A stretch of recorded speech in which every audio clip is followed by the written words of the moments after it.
വൈക്കത്ത് സ്ഥിതി ചെയ്യുന്ന ഒരു പുരാതന ക്ഷേത്രമാണ് വൈക്കം മഹാദേവ ക്ഷേത്രം. പരശുരാമൻ പ്രതിഷ്ഠിച്ച 108 ശിവക്ഷേത്രങ്ങളിലൊന്ന്.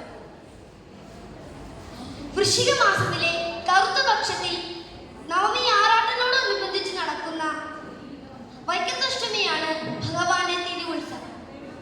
ഒരിക്കൽ മഹാശിവലിംഗത്തെ പൂജിച്ചു കഴിഞ്ഞ വ്യാഘ്രപാദ മഹർഷിക്ക് മഹാദേവൻ പത്നി സമേതനായി ദർശനം കൊടുത്ത പുണ്യദിനത്തിലെ ഓർമ്മയ്ക്കായി നമ്മൾ അഷ്ടമി ആഘോഷിക്കുന്നു.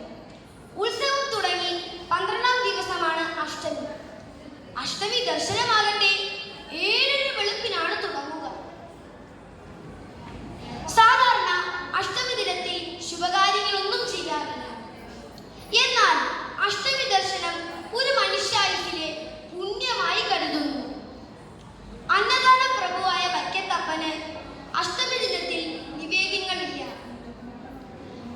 മകനായ സുബ്രഹ്മണ്യ സ്വാമിക്ക് വേണ്ടി അച്ഛൻ ഉപവാസം അനുഷ്ഠിക്കുന്ന ദിനമായി സങ്കല്പിച്ച് നിവേദ്യങ്ങൾ നടത്തും. തന്റെ ഭക്തർ അന്നേ ദിവസം പട്ടിണി കിടക്കരുതെന്ന നിബന്ധനയുമുണ്ട്. ഗംഭീര പ്രാതസദ്യയാണ് അന്ന് വൈക്കത്ത് നടക്കുന്നത്.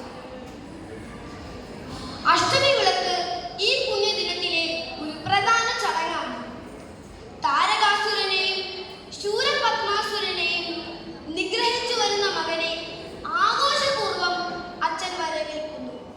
കൂടെ ചുറ്റുമുള്ള ഭഗവതിമാരും അണിനിരക്കുന്നു. തുടർന്ന് കൂടി എഴുന്നള്ളത്തും വലിയ കാണിക്കയും പരമപ്രധാനം. ഓരോ വർഷവും കൂടുതൽ പുതുമയുണർത്തുന്ന നിറച്ചാർത്തുകളോടെ അഷ്ടമി മഹോത്സവം അരങ്ങുതകർന്നു. 13ാം നാൾ ഉദയനാപുരത്തപ്പന്റെ സന്നിധിയിൽ ആറാട്ടോടെ സമാപനം.